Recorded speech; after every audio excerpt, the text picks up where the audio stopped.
Anyways, it's good to be back with you guys. Welcome to NETIV again. We're studying the laws of idolatry by the Rambam. We're in chapter 9. Well, we're coming into chapter 9.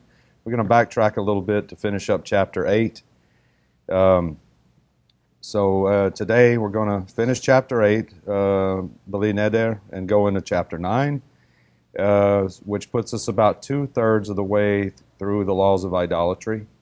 I was listening to Rabbi Gordon, and he had something specific to say about these particular halakot that we should preface this chapter 9 that we're coming into and remind everyone what we're talking about. In the beginning of creation, Hashem gave the first man basically 6 laws to govern humanity by. And then 10 generations later, during the time of Noah, there was an additional law added, which today we call the Sheva Mitzvot.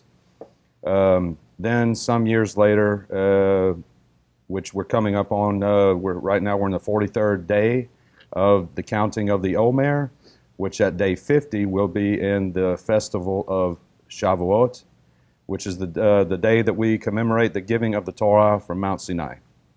So, all that being said, we have 6 mitzvot, 5 negatives and 1 positive that Hashem gave to Adam HaRishon. Fast forward 10 generations to Noah, and there's the 6th negative commandment given to the generation of Noah, which includes everyone, Jew, non-Jew, after this until Mount Sinai. Then Hashem gave the Jewish people specific laws to govern their nation by. The Sheva Mitzvot still apply to all humanity today. The number 1 commandment at the beginning of these laws is do not worship pagan idols. There is only one God. There is no other. And as human beings, we are totally forbidden from any form of worship towards any pagan deities. Hashem makes this very clear, so that's just a simple reminder of what we're doing here. We're learning what it means to avoid idol worship. We're learning what does Hashem consider to be idolatrous, and so on and so forth. So again, we're about 2/3 of the way through, and again, welcome. Nice to see everyone, and we'll get straight into the text, and then we'll have time for discussion and question and answer. Okay, so chapter 8, halakha 9. A false deity belonging to a Jew can never be nullified.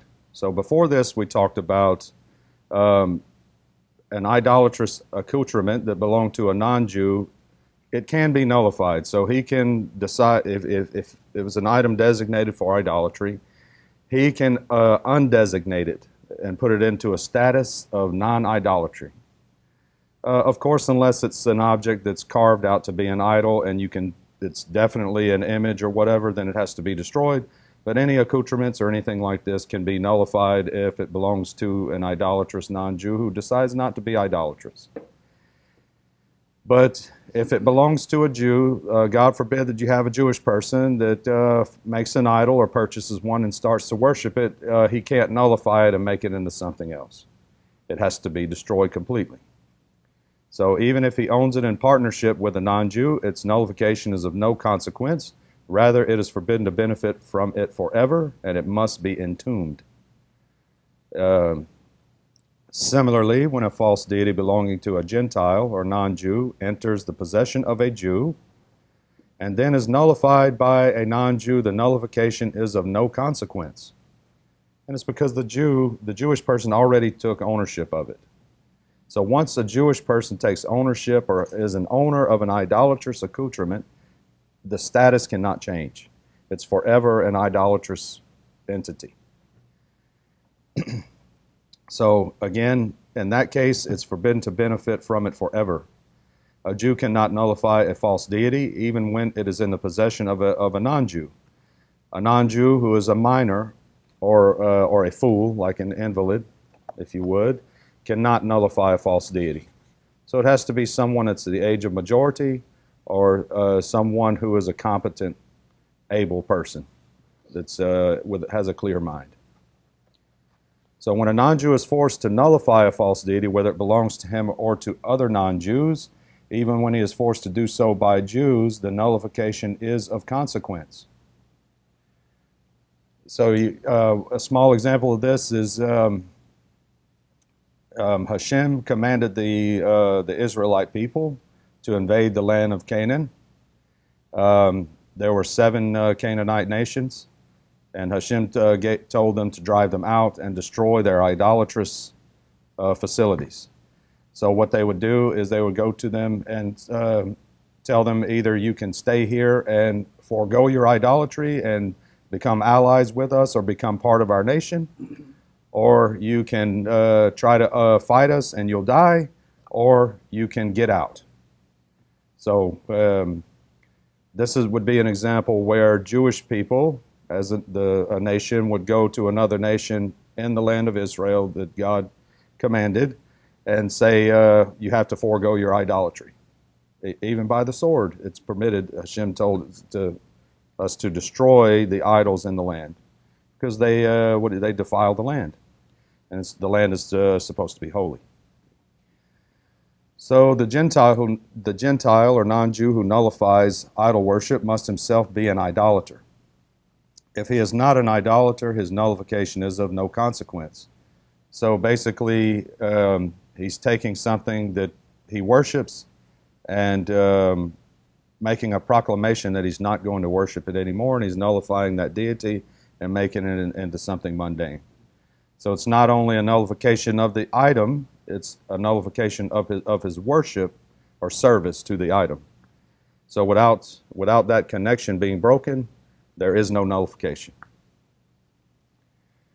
Okay, everybody with me? Okay, I'm going to have a drink of this. Okay.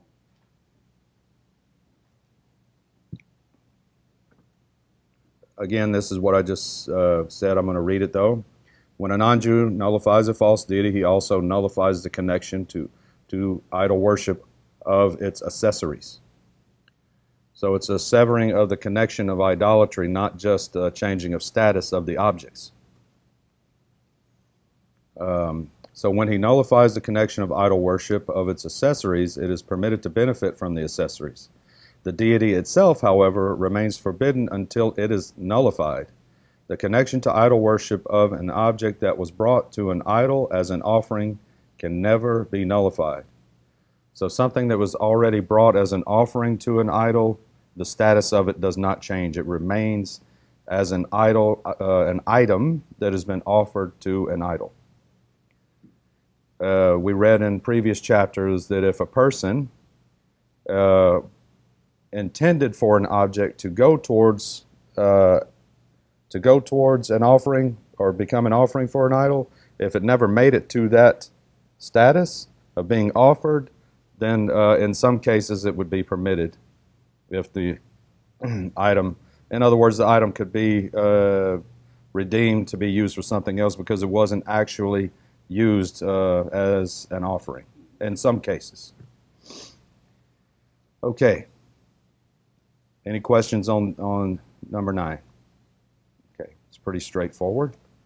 So number 10, halakha 10, how is an idol nullified?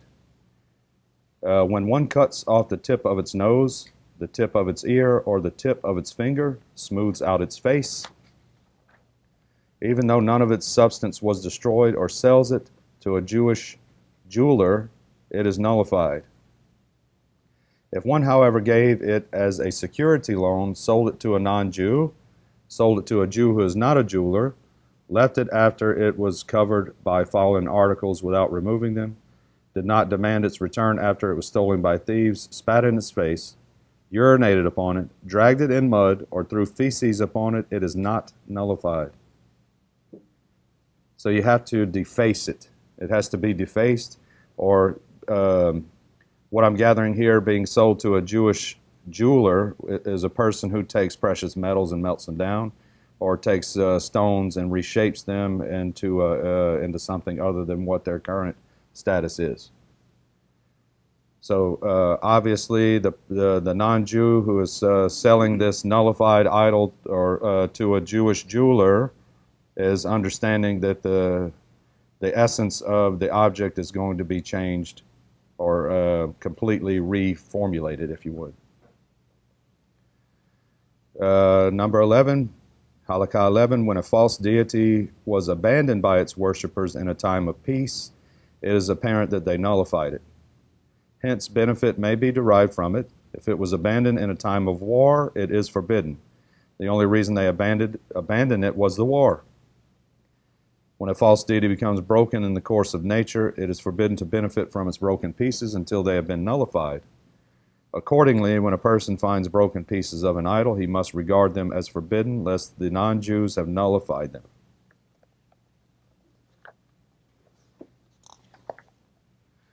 The following principles apply to an idol, which comes in pieces. If it could be reassembled by an ordinary person, each piece must be nullified individually. If an ordinary person could not reassemble it, once one has nullified one of its limbs, all of them are nullified. And Halakha 12. All right, this is going to be the last of chapter 8. Halakha 12, though an altar for idol worship has been damaged, it is still forbidden to benefit from it until the majority of it has been destroyed by non-Jews. Because once again, if a Jewish person takes ownership of it before it is nullified, it is definitely forbidden to derive benefit from it. It cannot change status. It can only change status while it's in the possession of idolatrous non-Jews. A platform which has been damaged is permitted. What is considered a platform and what an altar? A platform consists of a single stone, an altar of many stones. How are the stones of Marculis nullified? If you guys remember from the past chapters, Marculis was the name of an idolatrous deity that the Israelites encountered at the end of their journey through the end of their 40-year journey, right before they came into the land of Israel. And the method of worship that the people who served Marculis, they would pick up stones and pelt the image with stones. So the question here is, how are the stones of Marculis nullified? Because there, if you could imagine, you have an idolatrous deity that the service of it is to pelt it with stones, so there's going to be piles of stones scattered about the image or the effigy. So how they're used for idolatrous purposes. So how are they nullified is the question. So when one constructs a building from them or uses them to pave the roads or the like, it is permitted to benefit from them. So the stones are clearly not being venerated any longer. They're being used for a mundane purpose, if you would. Someone who would worship a false deity that involves stones would be horrified to see those stones be paved into a road for everyone to trample on. So in that case, if it's being done, then they're being trampled on, so they don't hold any more significance towards the idolatry.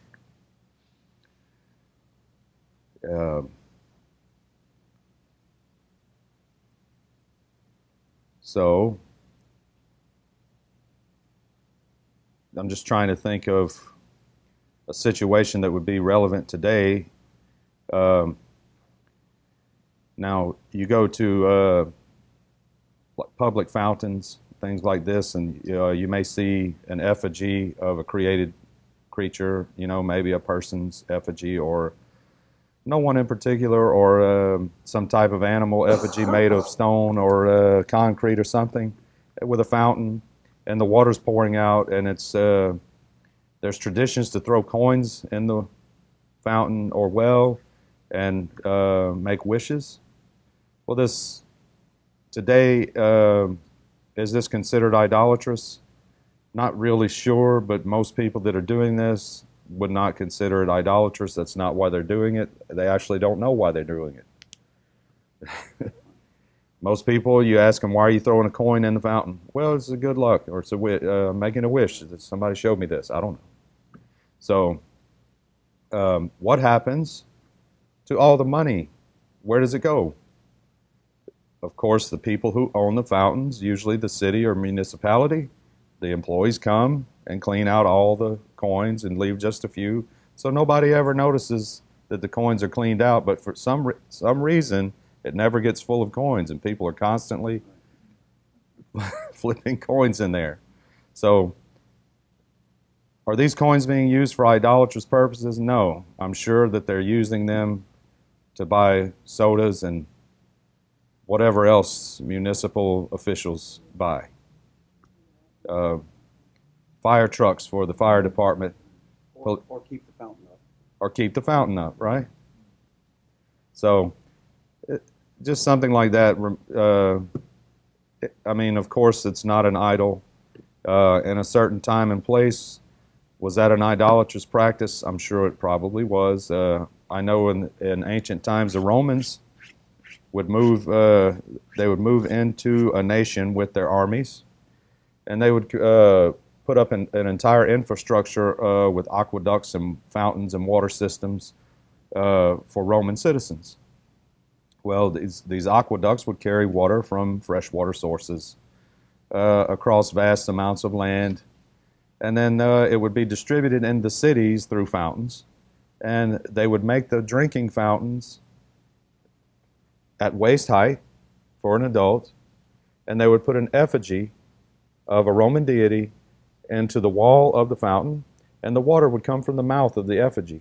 So when a person would be forced, when he went to drink water, to lean down in front of the fountain and bow before the effigy to take water from it. So if you ever visit any ancient cities and you see an ancient water fountain with an effigy of a face, whatever you do, don't take a drink. So it was designed specifically to give honor to the idolatrous deity when you went down to get the water. So a lot of these traditions that we see today in the world in modern times root from these type of things. It's hard to know exactly which ones and which are not, but they all come from somewhere. Did you say something? No? Okay. So how is an Asherah nullified, which is a tree that's been designated for idolatrous purposes? So how is it nullified? When one pulls off a leaf, cuts off a branch, takes a staff or scepter from it, or planes off its sides in a manner which does not benefit it, it is nullified. When one planes its sides in a manner which benefits it, it is forbidden. But its shavings are permitted. If the sides of an Asherah which belong to a Jew are planed off, both it and its shavings are forbidden forever, regardless of whether it was planed for its benefit or not, because a false deity belonging to a Jew can never be nullified. So if an idolatrous non-Jew has one of these poles or trees that they worship, and they cut all the effigies and the faces and all the writings and stuff that they carved into it, they shave it off, they plane it off, then clearly they're nullifying their service to the idolatrous wood. So now for that person, it's permitted to use the tree for other purposes or to even use the shavings for something. Even the Jewish person, can derive benefit from this tree now because it's been nullified. But if it was a Jewish person who had this idolatrous piece of wood that he owned himself, there's nothing he can do to nullify it. It's forbidden to him forever. And to derive any pleasure from it. Exactly. There can be no benefit taken from it at all. Any questions? Comments? Okay, we'll go to chapter 9. Moving along. So it is forbidden to purchase or sell any durable entity to an idolater within 3 days of one of their holidays. Now this can be relevant today. This can be very relevant today concerning pagan holidays and people that venerate pagan holidays. So again, it is forbidden to purchase or sell any durable entity to an idolater within 3 days of one of their holidays. Similarly, within this period, it is forbidden to borrow from them or lend to them, to accept payment from them, or to repay them for a loan that is supported by a promissory note or collateral. It is, however, permitted to collect a loan which is supported by a verbal commitment alone, because one is saving one's property from being lost to them. Okay, so what's the idea behind this? Why is it forbidden within 3 days of one of their holidays? Because they might come to think or say, oh, my God, my false God, bless me with this thing for this holiday. Or because the holiday is coming up, they have a certain may have a certain ideology that they're doing extra good towards their God by giving a loan or helping someone else, and then they're giving honor to the false deity. So we don't want to participate in the and we don't want to involve ourselves in encouraging someone to worship a false deity, especially on these venerated holidays. So it is permitted to sell them an entity which will not endure, for example, vegetables or a cooked dish, until the day of their festival. So even up until the day before, you can sell them vegetables or something cooked, something perishable, because it's not going to last until the holiday, and they're not going to use it for the purpose of the holiday. They're going to use it right away, or it's going to go bad. So when does the above apply? In Eretz Yisrael. Let's make this clear again. When does the above apply? In Eretz Yisrael, in the land of Israel. This is specific to the land of Israel when there are people that are idolatrous, that venerate holidays towards their deities. If we're in the land of Israel, we are not permitted to I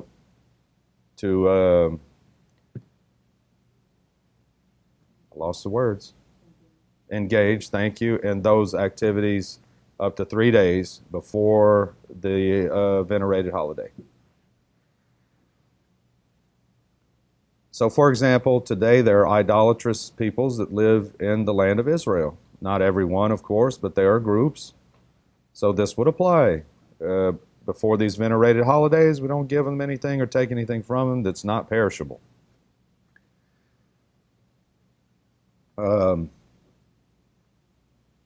So in other lands, however, it is forbidden to engage in such activities only on the day of the festival itself. So in Talmud Bavli and Avodah Zarah, page 11b, explains that since the economic fortunes of the Jews are more dependent on non-Jews in the exile, the sages did not enforce this prohibition as severely there. There are commentaries who also point to Hulin, page 13b, which differentiates between Eretz Yisrael, where non-Jews committed to idol worship is strong, and in the exile where it is weaker.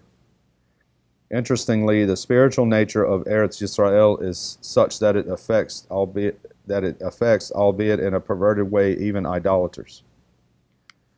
Okay, so it's 3 days in Israel, and in the diaspora, it's the day of the venerated holiday. Okay. Now, based on this, it seems like this is specific for a Jewish person, but we'll continue and see how it works out. Okay.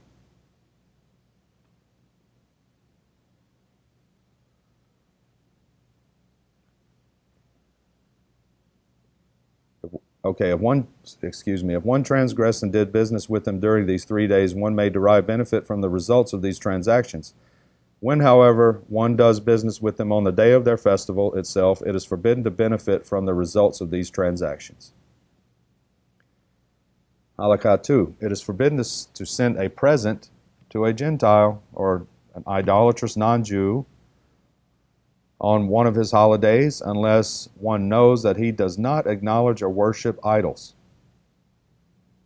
So if he's idolatrous, no presents. If we know for a fact that this person is not idolatrous, like like the rabbi would say, knock yourself out. It's fine. We don't want them to be saying, oh, look, my God sent me a present. No. So if they're not idolatrous, it's perfectly fine. Oh, look, my friend gave me a present. It's great. So similarly, if a non-Jew sends a present to a Jew on one of these holidays, the Jew should not accept it. If, however, there's the possibility of ill feeling arising, he should take it from him. Nevertheless, he should not derive any benefit from it until he finds out that the non-Jew does not acknowledge or worship idols. So if the person's going to be hurt or offended, I mean, for goodness sake, Jewish people have enough problems as it is with other nations. So to provoke someone to be upset by rejecting their gift would not be good. So the whole idea here is if they're going to be upset, we would take the gift and put it to the side. Not going to derive any benefit from it until we know for sure that the person is not idolatrous. If the person is idolatrous, then we're just going to get rid of the gift in an appropriate way. So I was working last summer and out of state, and one of the people there found out that I was Jewish, so they decided to make something for me that I was not permitted to partake in. And I could tell right away when they gave me this gift that if I was to reject it, it would hurt them. So I accepted the gift, and I put it to the side, and I accepted it with humility, and I gave thanks because it's not about the gift, it's about they were trying to do something nice. So I accepted their kindness, but I put the gift away, and when it was appropriate, the gift went away. I didn't derive any benefit from it. So these things, it happens.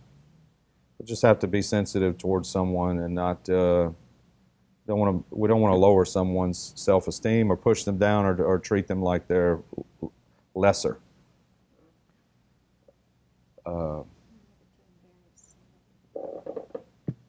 Exactly. We're not to embarrass someone. Embarrassment is a really bad thing. It falls under the laws of thou shalt not murder. When we purposefully embarrass someone, it's a liken to murder.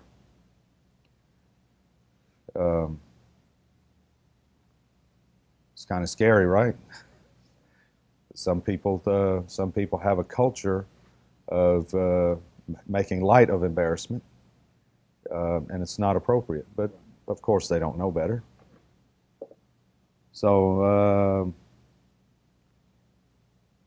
So again, if, however, there is the possibility of ill feeling arising, he should take the gift. Nevertheless, he should not derive any benefit from it until he finds out that the non-Jew does not acknowledge or worship idols.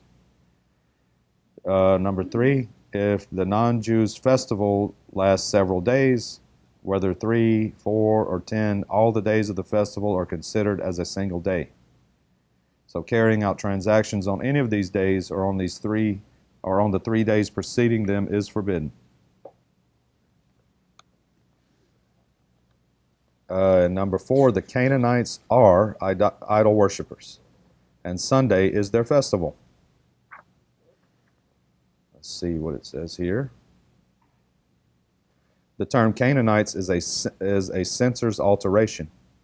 The original text of the Mishneh Torah states Romans, or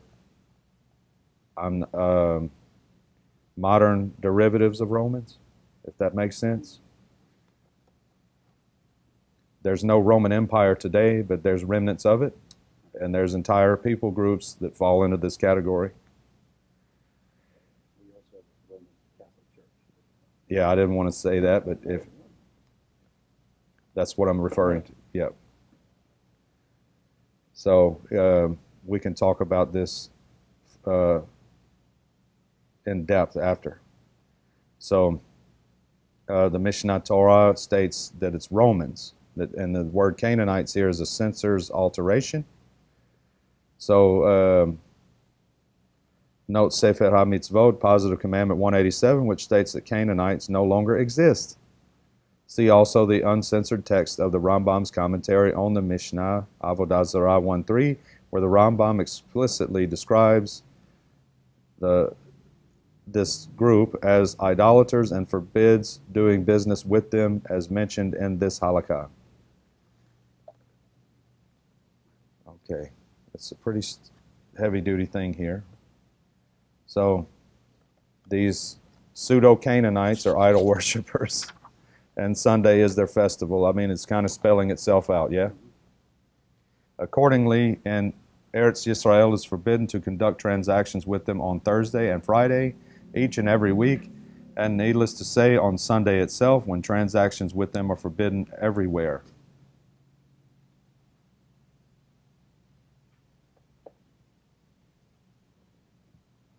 Halakha 5.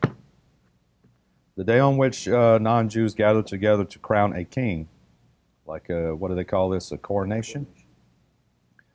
And offer sacrifice and praise to their false deities is considered to be one of their holidays, since it is comparable to their other holidays. In contrast, on a day which is celebrated by an individual non-Jew as a festival on which he gives thanks and praise to the star he worships, for example, his birthday, the day on which he shaves his beard or hair, the day on which he returns from a sea voyage, the day on which he leaves prison, the day on which he makes a wedding feast for his son, and the like, it is forbidden to do business on that particular day only with that individual man.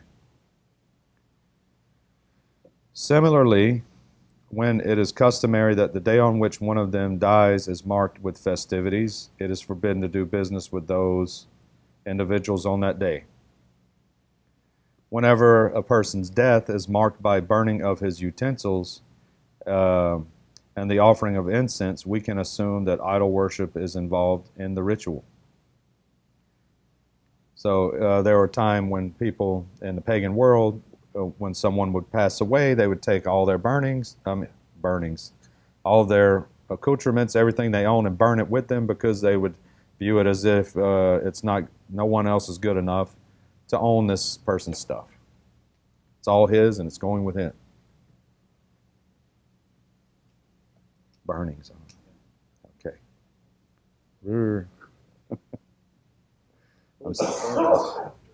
Right. After it would be burnings. Yeah, after the items are burned, it's burnings. Before, it's not burnings, it's items. So, the above prohibition applies only to those who worship the false deity. What's in this thing? I don't know. Sugar. Oh, maybe that's it. You're getting wired? Yeah. Wow. I'm sure it's caffeine. Caffeine, sugar. I don't drink those usually. Either. I'm sorry I pimped it off on you. Didn't have water. First one's free. Yeah, the First one's free. You'll be hooked after this. Oh my goodness.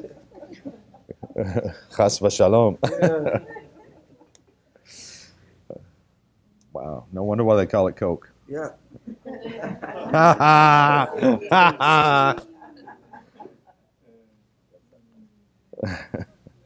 Kulam Satlanim. In contrast, it is permitted to do business with those who join in the celebrations by eating, drinking, observing, as it is a matter of custom or in deference to the king.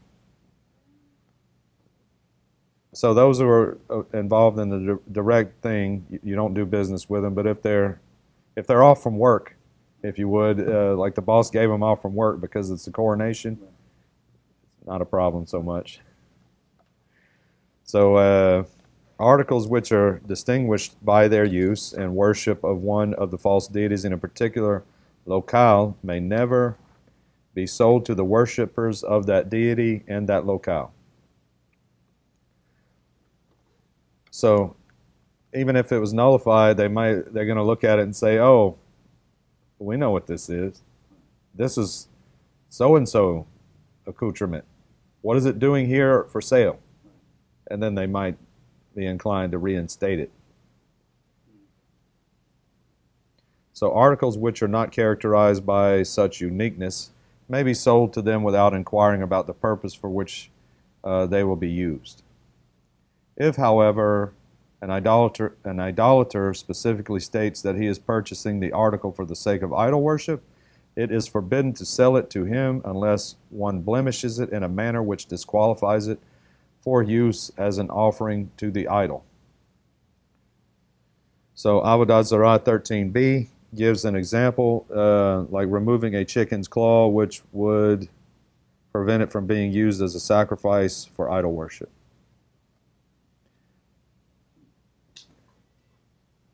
Chicken claw. Cut off the hand. Can't be used as an idol offering. It's good to know.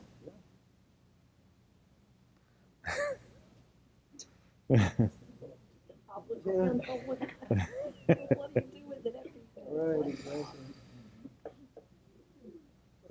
There's this. Of course, you wouldn't be able to even eat the thing if you're not after that. Of course, because then you're Severed limb. yeah, it's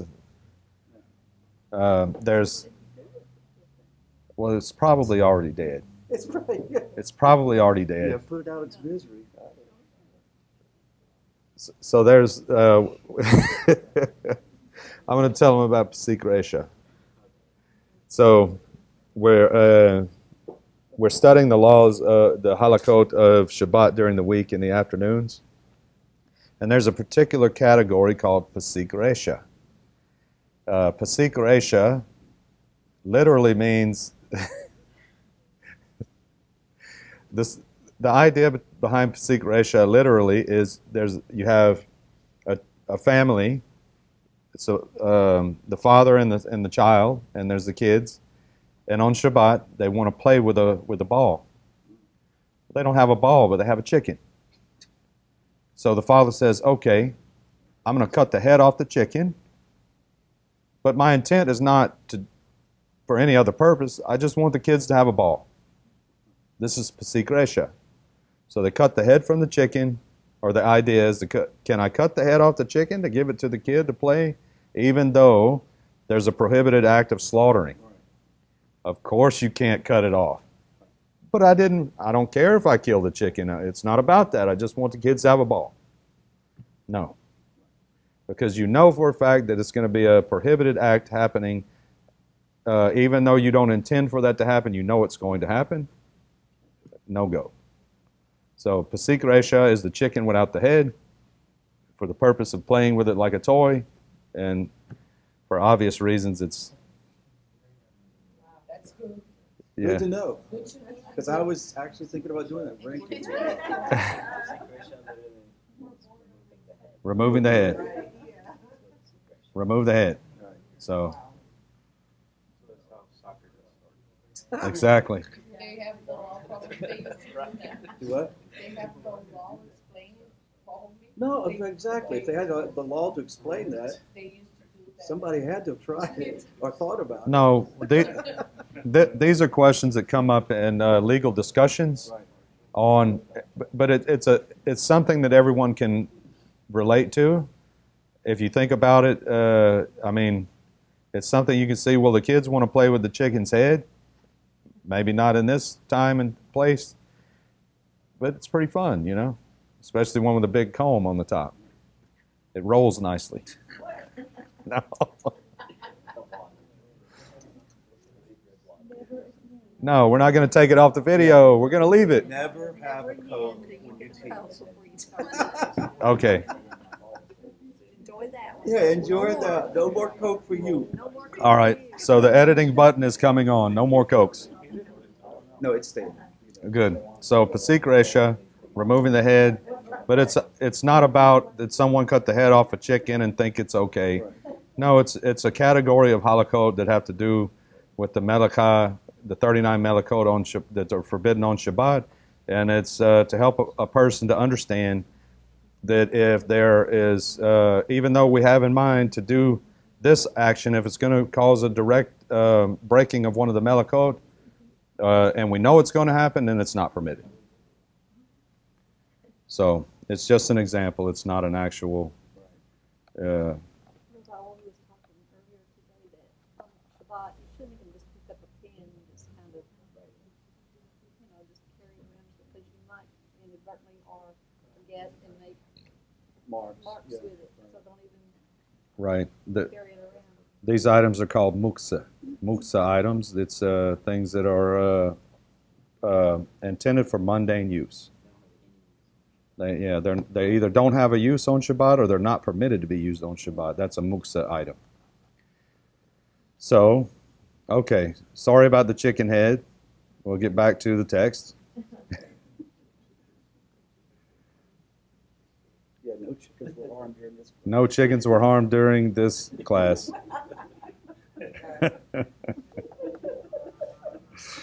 Wow. We do have some images in there that Yeah. will never go away. Yeah. Ah, screwed my brain. Yeah, chew on that one for a little while. Yeah, who brought Francis?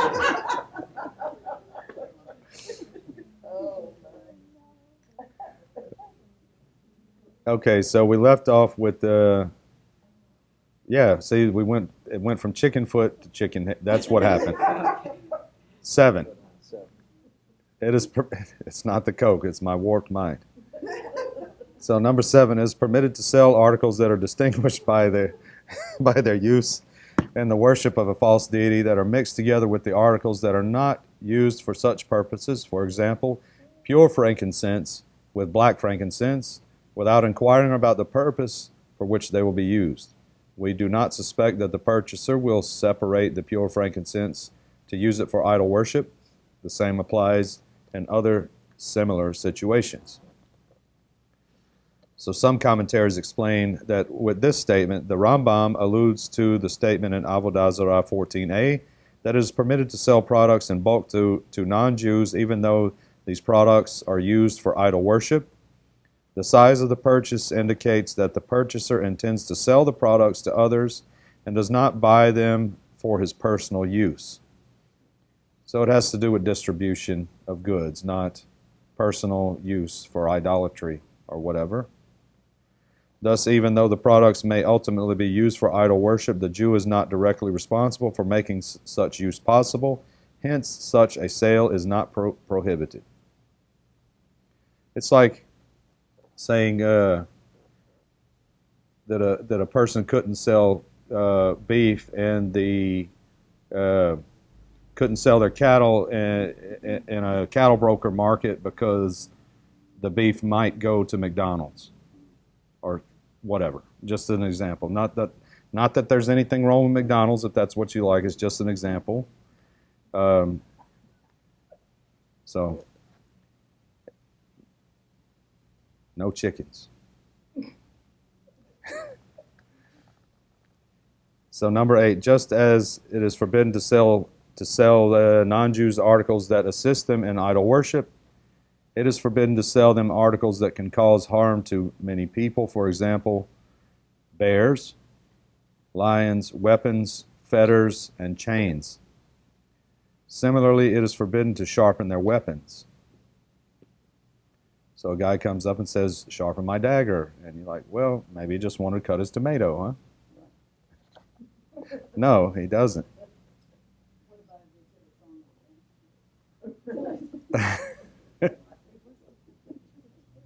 wants to cut chicken foot. Maybe he wants to do Pesik Resha. Right.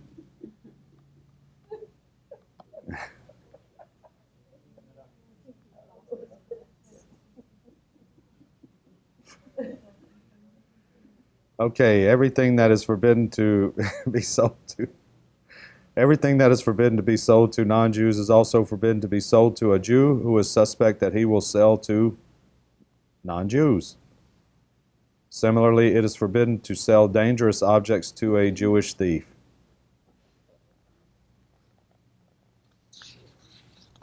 Why would you not want to sell dangerous objects to a Jewish thief?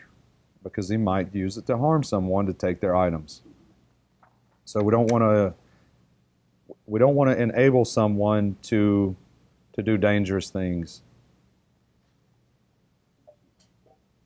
Think about the days of the Colosseum. What the emperors would do to entertain the people. They had gladiators, which were swordsmen, and they were usually slaves, and they would slaughter each other for entertainment purposes. Or they would bring in these animals such as bears, lions, and tigers and they would put prisoners out there, and it would be a form of entertainment to see them get mauled by these wild animals. No good. We don't want to. Well, I don't know what he's going to do with the bear. I'm just selling it. No good. What he does with the bear is his business. No. It's my business too, because I'm the bear salesman. It'd be like selling a gun to a felon. Exactly. Well, I don't know what he's going to do with it. Yeah. But you know he's a felon. Yeah, so we assume because he's already going down the wrong path that it's possible he could use it for destructive purposes, so we don't want to be involved. It's not that far from common sense. Number 9, when the Jew dwells among the non-Jews and have established a covenant with them, this is a nice thing. It is permissible to sell weapons to the servants of the king and to his soldiers. Because they used him to wage war against the enemies of the country and to protect it. Thus they also protect us, for we dwell among them. It is permitted to walk around a city in which an idol is located. It is, however, forbidden to enter the city. If the idol is located outside the city, it's permitted to walk within the city. So, if we know a place is idolatrous, it's not permitted to go into that place. Yeah, because if the idol is in the city, then it makes the city idolatrous. Okay, so that's an interesting point, though, about the when Jews dwell among non-Jews and have established a covenant with them. This is talking about B'nai Noach, obviously, people that uphold the Sheva Mitzvot, that serve Hashem, and there's no danger of idolatry or bad dealings. They're allies. So to participate or hedge up the military is not a bad thing. I mean, this goes on in the U.S., you know. Okay. Let's see how much we have left here. Just stop it.